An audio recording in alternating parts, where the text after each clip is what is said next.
que el Ministerio de Ciencia y Tecnología deberá tener su viceministerio de Agricultura, su viceministerio de Educación, su viceministerio de Salud, etc. Con eso se podría gobernar el país. Con ustedes, el doctor Luis Carranza.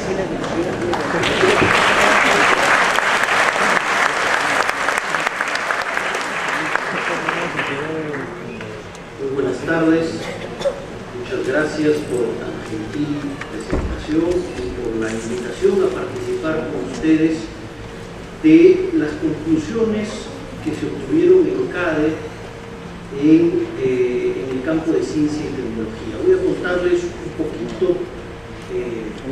del marco conceptual, por qué es importante ciencia y tecnología, retroceder un poco, hablar de educación y ver cuáles son los lineamientos que se plantearon en CADE para el país y específicamente en el tema de ciencia y tecnología. Dos cosas antes de empezar la presentación, agradecerle al comandante Humala por invitarme a participar en su equipo.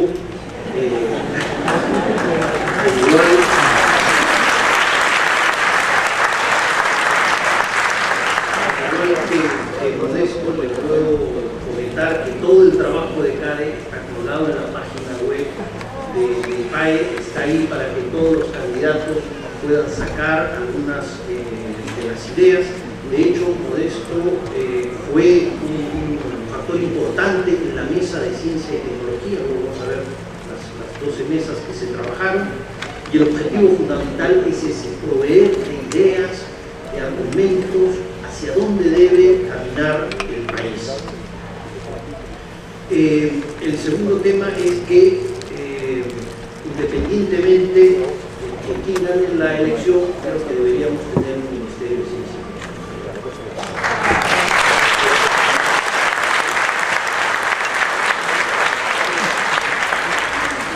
La historia reciente del Perú, no me voy a ir hasta la época del canal, la historia reciente del Perú es una historia de éxito. Una historia en la cual vemos que en esta década, está terminando, que ya terminó, el Perú ha estado entre las 10 economías más dinámicas del mundo. Uno puede argumentar que los términos de intercambio han sido favorables, el oro, el cobre ha sido bastante bueno, pero eso ha sido bueno para todos los países. En ese contexto bueno, el Perú ha destacado nítidamente. Esa es la buena noticia. Mala noticia es que no es suficiente. El Perú, si lo ubicamos en un contexto internacional, es una economía de ingreso medio bajo. Estamos ligeramente por encima de China, con una población un poco menor a 30 millones, China tiene una población un poco más de 1.600 millones. Pero estamos bastante lejos de otras economías de la región. Si bien es cierto, en esta década extraordinaria las diferencias se han acortado, seguimos siendo una economía de ingreso medio bajo. Si miramos esto en perspectiva y vemos los últimos 60 años, vemos, por ejemplo, que Perú es esa línea roja y cada punto son pequeños.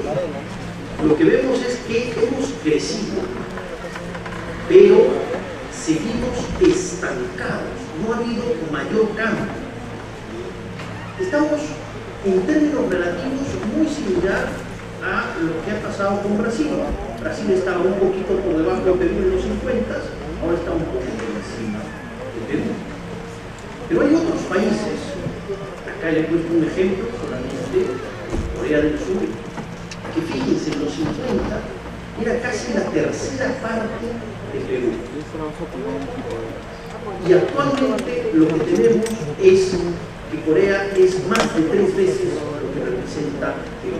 Siempre medido por PIB per cápita, es decir, el total de la producción de bienes y servicios en el país por habitante, corregido por el poder de compra que tienen las distintas monedas.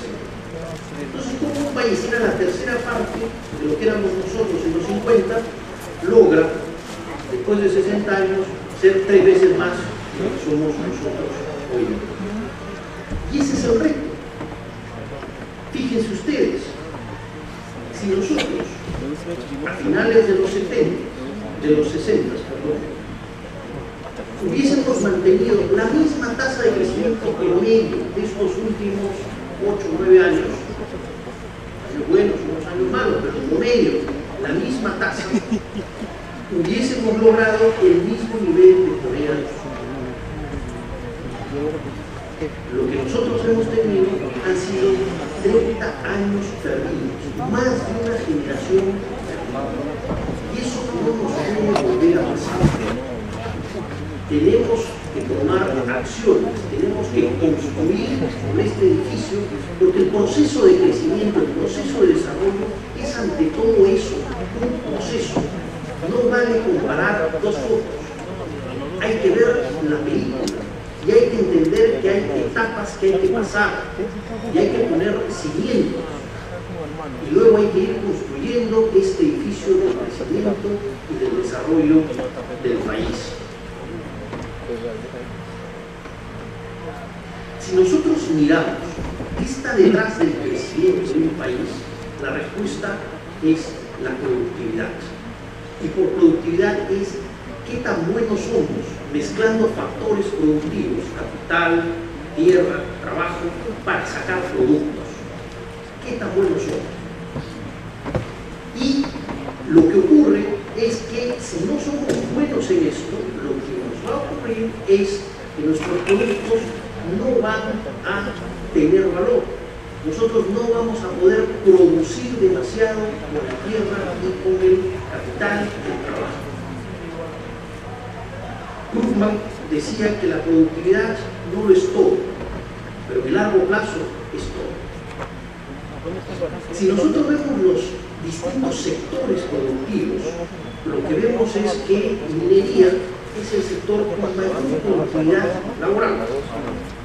Muy difícil medir la productividad total de factores, entonces hemos agarrado el producto sobre el número de trabajadores. Si nos sale esta productividad laboral. Minería, el más productivo. ¿Cuánto de la PA tiene? ¿Cuánto de la fuerza laboral tiene la minería? 1%. ¿Qué ocurre en el otro extremo? Tenemos agricultura y pesca, que es el sector que concentra mayor fuerza laboral, 34%, datos al 2008, porque no teníamos datos más actualizados, y tiene la productividad más baja de todas, 20 veces menos de lo que es la minería. Si avanzamos un poquito, entramos al sector servicios, y en servicios tenemos casi el mismo porcentaje de fuerza laboral, o un poco más de productividad, pero de todas maneras productividad laboral muy baja. ¿Cuál es la receta? Agarrar a un trabajador del agro y mandarlo a minería. Si fuese tan fácil, podría ser. El tema fundamental es que estos cambios de la fuerza laboral, del capital, tienen que ver con decisiones que toman los agentes en un contexto descentralizado económicamente, implica relaciones de mercado y relaciones contractuales. Lo que hay que hacer entonces es poner las estructuras necesarias para lograr incrementar la productividad y lograr que estos factores se muevan, no de sectores, sino dentro de estos sectores de actividades de baja productividad a actividades de alta productividad. Ese es el secreto. No hay una única receta, pero fundamentalmente el objetivo tiene que ser eso. Un tema muy importante, si ya vemos el entramado industrial, es la composición que tenemos de nuestras empresas. Fíjense, microempresas tenemos poco más de 2,5 millones de microempresas con trabajadores entre 0 y 5, que tienen cerca de 7,5 millones de trabajadores, pero las ventas por trabajador son bajísimas. En el otro gran extremo tenemos mediana y gran empresa, que tiene 1 millón de trabajadores y tienen un altísimo porcentaje de ventas por trabajador. Lo que está atrás de esto es una serie de regulación que impide que las pequeñas empresas logren crecer, formar pequeñas, medianas empresas y logren luego, en función del ciclo vital, de la productividad, del esfuerzo de cada uno de los empresarios, logren luego a convertirse en gran empresa con alto valor agregado y con un número importante de ventas por trabajador. Detrás de este cuadro está el drama de la altísima informalidad que existe en el país. Habían propuestas trabajadas en distintas mesas, la mesa tributaria, la mesa laboral, dentro de este esfuerzo que se hizo en CADE, que proponían cosas para atacar el problema de la informalidad. Si nosotros vemos qué ha ocurrido del 2004 al 2008 con la productividad por sectores, vamos a tener algunas sorpresas interesantes. Fíjense agricultura. La agricultura en un lapso pequeño ha tenido un crecimiento de la productividad enorme. Casi 30% de aumento en productividad. Cada trabajador del agro es, luego de este periodo de tiempo, un 30% más productivo. Lo mismo ha ocurrido en construcción. ¿Cuál es la diferencia entre ambos sectores? En el agro no ha habido aumento de empleo. En construcción sí hemos tenido, sí se ha observado un aumento importante del empleo. Comercio también ha tenido un crecimiento importante en productividad, aunque el crecimiento en empleo ha sido menor. El único problema en todo esto es que construcción tiene un porcentaje de empleo bastante más bajo que agricultura y comercio. Un sector fundamental, servicios, que ha crecido mucho en empleo, ha crecido poco en productividad. Entonces, de nuevo, la estrategia es cómo hacemos para que estos sectores crezcan todos en productividad y cada vez cada uno de ellos genere más crecimiento en empleo. Ese es básicamente el reto central. Tal como están las cosas ahora, tenemos todavía posibilidades de crecer entre el 6 y el 7% por varios años más. Pero eso no es suficiente. Fíjense este dato importante. Aquí vemos exportaciones de alta tecnología entre el 92 y el 2008. China, en el 92, tenía casi el mismo porcentaje de exportaciones con alta tecnología que Colombia. ¿Qué ha pasado con Colombia, que es la línea roja? Ha caído. El porcentaje de sus exportaciones que involucran conocimiento y tecnología es ahora menor de lo que era en el 92. ¿Y qué ocurrió con China? Se ha disparado de manera importante. ¿Qué ha ocurrido con Perú? Completamente, unos desvíos pequeños, completamente plano. Tenemos todavía algunos años de crecimiento, pero si no tomamos las medidas adecuadas ahora, ese crecimiento alto, entre 6 y 7%, va a terminar. Es un poco la experiencia de Chile. Chile en los 90 crecía al 8% en promedio. Chile en esta década que ha terminado, la década del 2000, ha crecido al 4%. Perú le ha sacado en términos relativos ventaja porque ha crecido más que Chile. Lo mismo que le ocurrió a Chile, que tuvo un modelo de crecimiento que no tenía previsto estos cuellos de botella, estos límites de su crecimiento, que nos va a ocurrir a nosotros en unos años más si no tomamos las acciones. De ahí la urgencia en CADE de plantear medidas concretas para continuar con este esfuerzo de reformas. Una mirada de largo plazo, desde el 50 hasta el presente, uno ve los mismos países que comentábamos, más otros. Y uno observa en este tramo de países de ingreso medio, donde están países latinoamericanos, básicamente, entre ellos Perú, que estamos como estancados. Luego de 60 años, seguimos en esta franja de países de ingreso medio. Esto es lo que se conoce como la trampa del ingreso medio. Esta trampa del ingreso medio es algo que tenemos que romper si queremos llegar al primer mundo. ¿Es factible? Sí.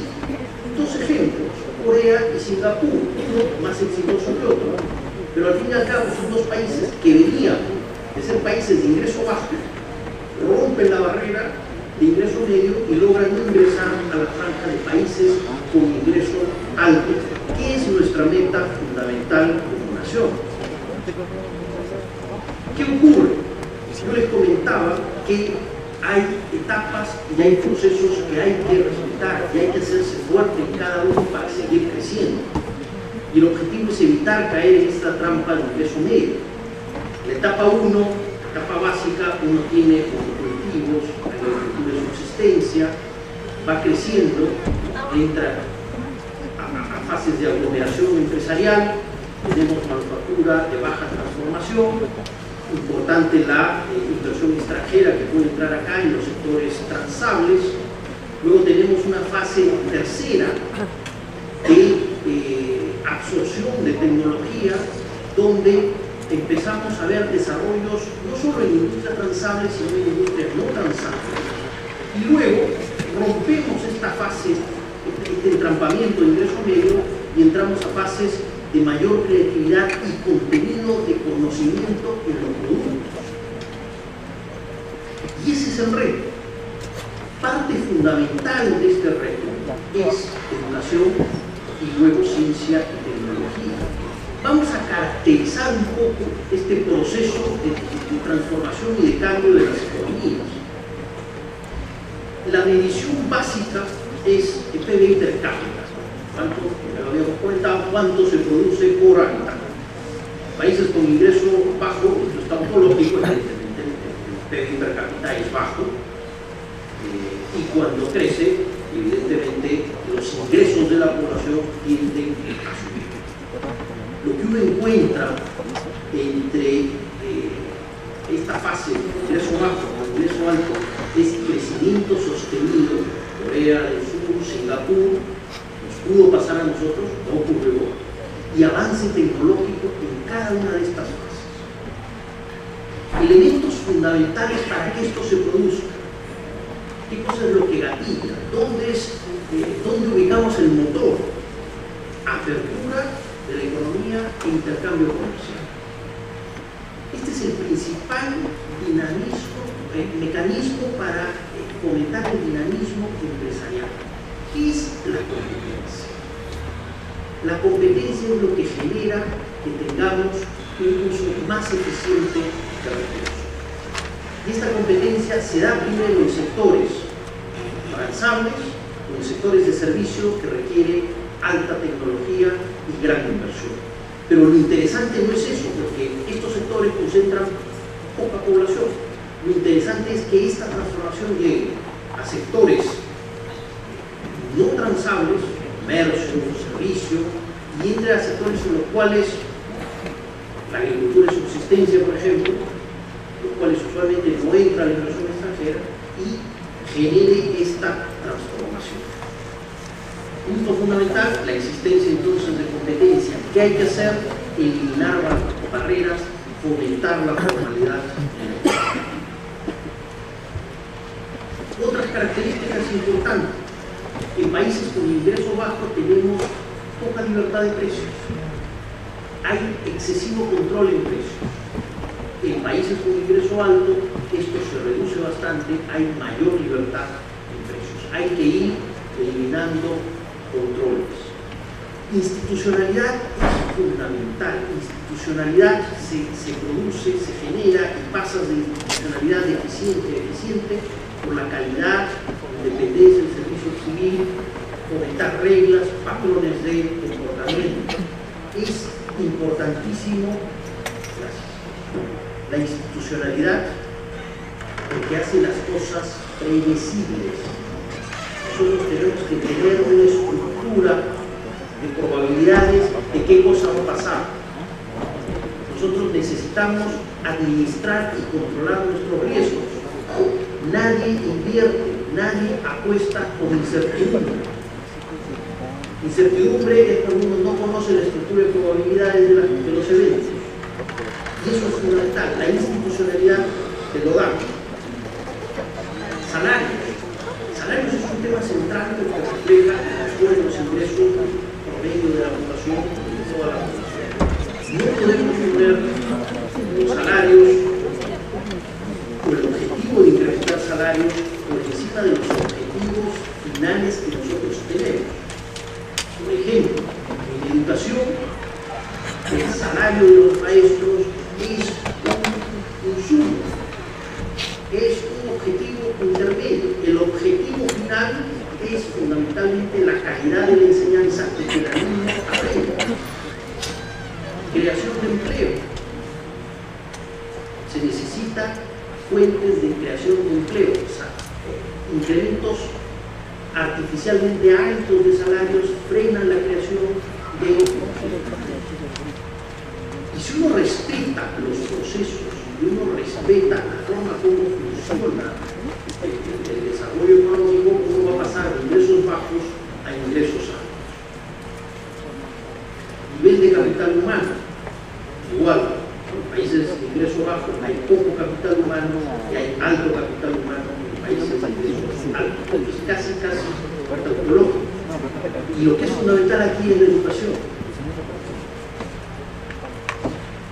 Hay relaciones estadísticas probadas, estables, entre años que una persona pasa en la escuela, tiene entrenamiento formal, escuela y universidad, y su nivel de ingreso futuro. Y luego en temas ya más de mercados y de productos, uno observa diversificación de productos. Empiezan a salir nuevos productos, empiezan a aparecer nuevos servicios, se empiezan a demandar y a producir productos con mucho contenido, y es fundamental en esto, fundamental competencia en la inversión, en investigación y desarrollo. Y al final vamos a tener producción de bienes y servicios con alto valor agregado. Entonces, para abordar todo este problema, se presentó en CADE un trabajo en el cual participaron más de 100 personas de distintos sectores, sector privado, sector público, academia, gente que estaba involucrada en gestión, gente que era más teórico. Tiene 5 minutos como máximo. Perfecto. 3 pilares: política social y económica, instituciones de Estado y sectores estratégicos de industria e infraestructura. Siempre es bueno hacer la aclaración de por qué son sectores estratégicos: energía, agua, sector financiero y telecomunicaciones, que no está acá. Son sectores estratégicos no porque requieren inversión del Estado, sino porque es el esqueleto sobre el cual podemos crecer el músculo. Si nosotros no producimos zapatos, los importamos, pero si nosotros no producimos energía, tenemos una severa limitante al crecimiento. Educación, algunas cifras que ustedes ya conocen. Se habla mucho del pobre desempeño escolar, pero lo que resulta dramático es cuando se hizo la prueba en el año 2007, comprobar que solo el 1,5% de los maestros estaban con nivel 3, es decir, el nivel más alto, aceptable, mostraba competencia en razonamiento lógico matemático. Ese es un tema que hay que trabajar. Estos son los logros en segundo grado de primaria, tanto en comprensión lectora como logros en razonamiento matemático. Y lo que estamos viendo es que partimos de niveles muy bajos. Razonamiento matemático, 7,7% de los alumnos tenían un resultado satisfactorio. Al 2009 la cifra era de 13,5%. Ha habido un aumento importante, pero de todas maneras estamos con niveles muy bajos. Comprensión lectora se ha pasado de casi 16% a 23,1%.